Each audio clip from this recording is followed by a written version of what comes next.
باغ والوں کا واقعہ بیان ہوا تھا کہ انہوں نے یہ نہیں کہا کہ اگر اللہ نے چاہا تو ہم اس کا پھل کاٹیں گے. ایک جرم تو انہوں نے یہ کیا تھا کہ اللہ کا نام نہیں لا، انشاءاللہ نہیں کہا. اس پر میں نے بتایا تھا کہ ان کو انشاءاللہ نہ کہنے کی اتنی بڑی سزا کیوں ملی. بھائی آواز تھوڑی سی بڑھاؤ یار. ان کو انشاءاللہ نہ کہنے کی اتنی بڑی سزا کیوں ملی؟ وجہ کیا ہے کہ ان کے انشاءاللہ میں اور ہمارے انشاءاللہ میں فرق. دوسرا انہوں نے یہ کیا تھا کہ انہوں نے یہ کہا آپس میں چہمے گوئیاں کر رہے ہیں، آپس میں سرگوشیاں کر رہے ہیں کہ جب باغ کا پھل کٹے گا تو خیال کرنا کوئی غریب قریب میں نہ پھٹکے، غریبوں کو آنے نہیں دینا. یہ انسان کی طبیعت میں نا ایک لالچ ہوتی، بھائی اتنا اللہ نے دیا ہے کچھ غریبوں کو بھی نکال دو. جو سخی آدمی ہوتا ہے وہ کہتا ہے کہ اللہ نے اتنا دیا ہے تو غریبوں کا حق بھی اس میں نکالوں گا. ہم تو دیکھتے ہیں پہلے سے لوگ پہلی تنخواہ جب آتی ہے نا تو پہلے سے نیت کر لیتے ہیں، یار پہلی تنخواہ آ رہی ہے اتنے پرسنٹ تو اللہ کی راہ میں دینا ہی دینا ہے. تو یہ خاندانی ہونے کی علامت ہوتی ہے. غیر خاندانی ہونے کی علامت کیا ہے؟ کہ پہلی تنخواہ آ رہی ہے کوئی مانگنے نہ آ جائے ہیں بھائی. کوئی لوگوں کو پتہ نہ چل جائے. وہ میں بتا چکا ہوں، لوگوں سے چھپانا بھی اس زمانے میں کسی حد تک ضروری ہے، کیونکہ وہ پھر جو مستحق نہیں بھی ہوتے نا وہ بھی آ جاتے ہیں. میرا تو ایک تجربہ ہے کہ کسی غریب کو پیسے دے دو نا، زیادہ دے دو تو وہ پھر کمبل ہو جاتا ہے. وہ ابھی 2-4 دن پہلے کی بات ہے، ایک ماسی آئی بیچاری ایک بچے کے ساتھ، غریب ماسی. اس کے بچے پہ مجھے بڑا ترس آ رہا تھا. تو ماسی نے کہا کہ بہت دکھڑے سنائے اپنے، مجھے بڑا ترس آیا اس کے اوپر. میں نے وہ 500 مانگ رہی تھی، میں نے 5,000 روپے دے دیے. بہت خوش ہو گئی. اسے میں نے کہا اب دوبارہ نہیں آنا، کیونکہ مجھے تجربہ ہے نا کہ ایک دفعہ تعاون کرو نا تو اب پھر وہ ان کو لت پڑتی ہے. پھر یا تو کہیں قریب میں ہوتی تو میں گھر جا کے دیکھ لیتا، وہ تھی بھی کہیں بہت دور سے آئی تھی. اور ظاہر ہے ہر ایک کی تحقیق کرنا بھی بڑا مشکل کام ہے، آسان نہیں ہے. تو میں نے کہا دوبارہ نہیں آنا. اگلے دن 2 بچوں کو لے کے آ گئی. یہ پرسوں کی بات ہے، آج ہی 2 بچوں کو لے کے آ گئی. وہ بیٹھی ہوئی ہے گھر سے. ایک تو کرونا پھیلا ہوا ہے ٹھیک، کرونا پہ بیان نہیں کروں گا، بے فکر رہیں. تو 2 بچوں کو لے کے آ کے بیٹھ گئی. اب وہ بار بار پیسے مانگ رہی ہے. میں نے کہا ابھی تو دیے تھے 5,000، وہ 3,000 فلانے کو دے دیے، 2,000 فلانے کو دے دیے، وہ ڈمکانے کو دے دیے. تو اب وہ کہانیاں قومی ترانے شروع. خیر پھر گھر والوں نے دیے اس کو پیسے، مجھے نہیں پتا تھا گھر والوں نے دے دیے ہیں. پھر بیٹھی ہوئی ہے. اب میں گیا ہوں تو میرے پاؤں پکڑ رہی ہے. اب آدمی کو وہ ہوتا ہے یار پاؤں کیوں پکڑ رہے ہو بھائی، عجیب سی فیلنگ ہوتی ہے نا، کیوں ہمیں اتنا کیوں، اور اپنے آپ کو اتنا گرا کیوں رہے ہو. تو وہی ہے، پھر پتہ چلا گھر والوں نے بھی دے دیے ہیں اس کو. مجھے نہیں بتایا اس نے، گھر والوں نے دے دیے ہیں مجھے یہی کہ. تو مسئلہ یہ ہے کہ اس کا بھی ایک تجربہ شیئر کرنے کا فائدہ یہ ہوتا ہے نا کہ دیں اور کوئی درست طریقے سے. اب یہی ہے کہ کسی کے ذمے لگا دیں گے، تحقیق کر لے، اگر واقعی مستحق ہے تو ہر مہینے کا کچھ باندھ دیں گے، نہیں مستحق ہے تو پتلی گلی سے نکلو. لیکن میں ایک تجربہ بتا رہا ہوں کہ ہر ایک کو اپنی، یعنی ہر ایک کے ساتھ تعاون کرنے سے پہلے سوچا کریں یہ تعاون افورڈ کر سکتے ہیں کہ نہیں کر سکتے. ٹھیک ہے نا.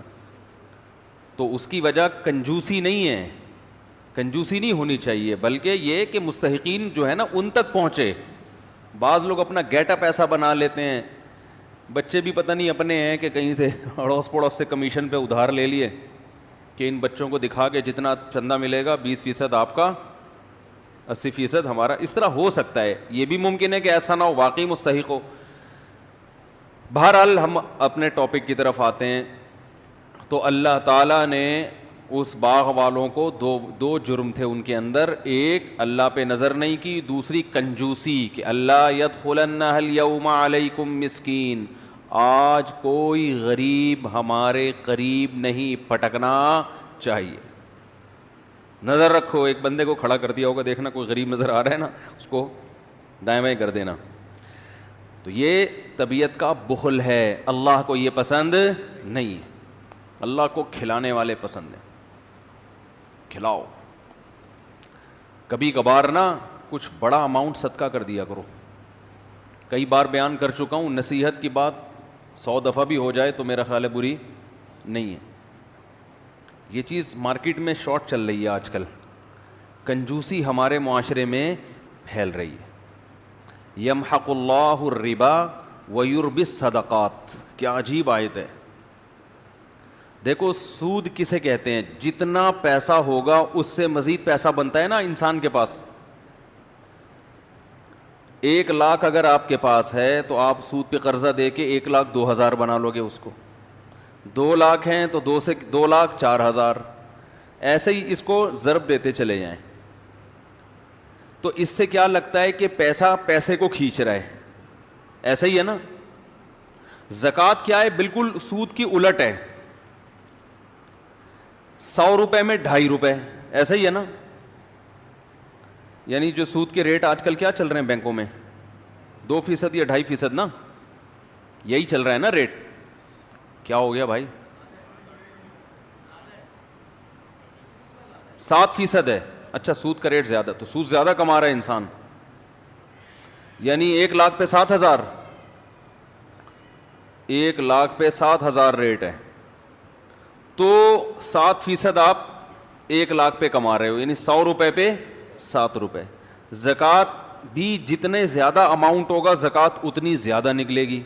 100 روپے پہ 2.5 روپے، 200 پہ 5 روپے، 1 لاکھ پہ 2,500، 2 لاکھ پہ 5,000. تو اس سے مالدار کہے گا کہ یار سود بڑھتا ہے اور زکوٰۃ پیسے کو گھٹاتی ہے. جتنا پیسہ ہوگا زکوٰۃ اتنی زیادہ زکوٰۃ ہے. زکوٰۃ بھی ایک صدقے کی ایک قسم ہے نا. تو دیکھنے میں لگتا ہے کہ صدقے سے پیسہ کم ہوتا ہے، سود سے بڑھتا ہے. اللہ نے قرآن میں اس کی بالکل نفی کر دی. یمحق اللہ الربا، فرمایا اللہ سود کو مٹاتا ہے. اب مٹانے کا لفظ اللہ نے جو استعمال کیا اس میں کیا حکمت ہے؟ اس پہ کھوپڑی استعمال کریں گے تو انشاءاللہ سمجھ میں آئے گی یہ بات بھی. یمحق اللہ الربا، سود کو اللہ کیا کرتا ہے؟ جیسے ربڑ سے ہم کوئی چیز لکھتے ہیں تو یوں کر کے مٹاتے ہیں نا، تو ایسے اللہ سود کو کیا کرتا ہے؟ مٹاتا ہے. شاید اس میں یہ حکمت ہو کہ سود بظاہر تو بڑھتا ہوا نظر آتا ہے، مگر اللہ باقاعدہ ارادہ کر کے ایسے اسباب پیدا کرتے ہیں کہ بڑے ہوئے پروفٹ کو گھٹا دیتے ہیں. جیسے ہم کوئی چیز لکھتے ہیں نا، ایک چیز لکھے ہی نہیں، لکھ کے مٹانا تھوڑا مشکل کام ہے نا، تکلف کرنا پڑتا ہے. تو اللہ بھی باقاعدہ ارادہ کر کے ایسے کچھ حالات پیدا کر دیتے ہیں کہ وہ بڑی ہوئی رقم کی برکت ختم. کیسے حالات؟ کہ بھائی مسائل اتنی ارننگ نہیں ہوئی جتنے خرچے اللہ نے بڑھا دیے. خرچے بڑھانے کے لیے ضروری ہے کسی کو بیمار کر دیا ہے بھائی، اسکول ایسے اسکولوں میں داخلہ ہو گیا، فیسیں ڈبل ہو گئی مگر ایجوکیشن نہیں حاصل ہو رہی. کوئی چوری کر کے بھاگ گیا، کچھ بھی، تو گویا اللہ ربڑ لے کے نا مٹاتے رہتے ہیں اس کو کہ تو کماتا رہے، میں یہاں کیا کرتا رہوں گا، اس کو ریموو کرتا رہوں گا، تو کرتا رہے. یعنی یہ نہیں ہے کہ تو کمائے، مٹتی وہ چیز ہے جو پہلے لکھی جاتی ہے. خالی صفوں کو تو نہیں مٹایا جاتا نا بھائی. تو اس میں اللہ بتا رہے ہیں سود کا پروفٹ حاصل ہوگا پھر مٹے گا. تو ہونے کو نہ دیکھو. اگر اللہ یہ کہتے نا اللہ سود سے نفع ہونے ہی نہیں دیتا تو پھر اشکال ہوتا کہ اللہ سود سے نفع تو حاصل ہوتا ہے، اسی سے تو لوگ دھوکے میں آتے ہیں. تو اللہ کہتے ہیں میں نے کب کہا کہ سود سے پروفٹ نہیں ملے گا؟ پروفٹ ملے گا، لیکن میں بیٹھ کے کیا کرتا رہوں گا؟ ربڑ لے کے مٹاتا رہوں گا، اس کو مٹاتا رہوں گا. تو تم کماتے جاؤ گے برکت ختم ہوتی جائے گی. ہاں فرمایا وَيُرْبِِ الصَّدَقَاتِ, اور صدقے کو اللہ کیا کرتا ہے؟ بڑھاتا ہے. اب دیکھو یہاں اربا کا لفظ ہے, ربا سے نکلا ہے. ربا عربی میں سود کو کہتے ہیں. ربا عربی میں کسے کہتے ہیں؟ سود کو. یعنی جو زکوٰۃ ہے نا اس پہ اللہ سودی پروفٹ دیتا ہے. سود میں اصول یہ ہوتا ہے کہ جتنی لیٹ پیمنٹ ہوگی سود اتنا ہی بڑھتا چلا جائے گا. تو اللہ نے یہ نہیں کہا کہ میں صدقے کو بڑھاتا ہوں, بلکہ ایسے بڑھاتا ہوں جیسے سود بڑھتا ہے. یعنی حقیقت میں بڑھوتری کس کی ہوتی ہے؟ صدقے کی. کیا مطلب؟ اس کو دوسرے مقام پہ اللہ نے قرآن میں یوں بتایا کہ جو لوگ اللہ کی راہ میں اپنا مال خرچ کرتے ہیں کمثل حبۃ انبتت سبع سنابل, جیسے ایک دانہ زمین میں بویا جاتا ہے اور اس سے 7 کونپلیں پیدا ہوتی ہیں اور ہر کونپل میں 100 دانے. جیسے ایک دانہ ایسے ملٹی پلائی ہوتا چلا جاتا ہے نا, اس طرح سے صدقہ کیا ہوتا چلا جاتا ہے؟ ملٹی پلائی. کیونکہ آپ نے صدقہ کیا, اس صدقے سے ایک تو صدقے کا ثواب ملا, اس صدقے کی وجہ سے آگے جو جو خیریں پھیل رہی ہیں ان تمام خیروں میں آپ کا حصہ. تو یہ بڑھتا چلا, گرو کرتا ہے. یہ سود میں جتنی لیٹ واپسی ہوگی اتنا سود بڑھتا چلا جائے گا. تو صدقہ بھی اس حساب سے کیا ہوتا ہے؟ بڑھتا چلا جاتا ہے, بڑھتا چلا جاتا ہے. اور جہاں جہاں وہ اس سے خیر پھیلے گی وہ تمام خیروں میں آپ کا حصہ ہوتا چلا جائے گا. تو اس لیے سخی بنو بھائی. یہ جو ہر وقت گنتے رہنا نا بیٹھ کے اتنے پیسے ہو گئے, اتنے یہ ہو گئے, اتنے ہو گئے, آج کل یہی چل رہا ہے مارکیٹ میں. تھوڑا سا دل بڑا رکھو, کبھی کبھار بڑا اماؤنٹ بھی صدقہ کر دیا کرو. یہ اٹھایا, یہ گڈی, یہ لو. سمجھ رہے ہو؟ دوبارہ اس کر کے دکھاؤں؟ بتانے سے یہ چیزیں سمجھ میں نہیں آتی, کر کے دکھاؤں؟ جیب میں ہاتھ ڈالا, گٹی کہیں سے آپ کو ملی بڑی اماؤنٹ نا, اچانک کوئی بڑا پروفٹ, آپ نے کہا یار پورے سال کماتے ہیں یہ والا پروفٹ سارا کیا کر دو, بڑا اماؤنٹ آ گیا نا کہیں سے, جیب میں گڈی لے کر آ رہے ہیں, اٹھایا, بہن کو دے دیا, یہ رکھ جا. سمجھ میں نہیں آ رہی میرا خیال ہے. اور پھر بھول جاؤ اس کو. یہ نہیں کہ پھر بار بار اگلے دن کل کا واقعہ یاد ہے,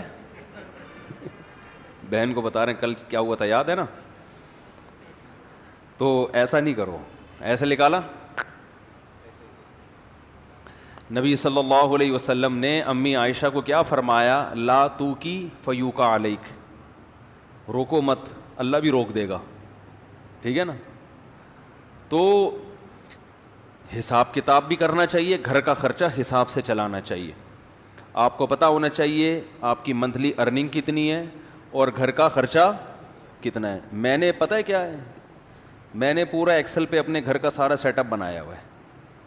ارننگ ایک خانے میں لکھ رہا ہوتا ہوں, جو ایکسپنس ہیں وہ جتنے بھی ہیں وہ سارے, 1 گھر 2 گھر 3 گھر اور اپنا ذاتی, پورا میں حساب رکھتا ہوں. یہ میری ارننگ ہے, ٹھیک ہے نا, یہ میرے پہلے گھر کا خرچہ, ہر چیز اس میں ڈل رہی ہے. اس کا طریقہ آپ کو بتا دیتا ہوں. یہ چونکہ ہمارے مذہب اور دین کا حصہ ہے یہ چیزیں, اس لیے یہ بتانا ضروری ہے تاکہ آپ کو پتہ چلے کہ آپ کے بنیادی خرچے ہیں کتنے. پھر آپ اس حساب سے صدقہ بھی کر سکتے ہو, کیونکہ حدیث میں یہ بھی آتا ہے کہ اتنا نہ کرو کہ کل دوسرے سے مانگنا پڑ جائے. آج گڈی نکال کے دے دی, ٹھیک ہے نا, اگلے دن گھر میں آٹے کے پیسے نہیں ہیں, پھر وہ گڈی اس سے مانگ رہے ہیں, یار اس میں سے آدھی مجھے دے دو بھائی.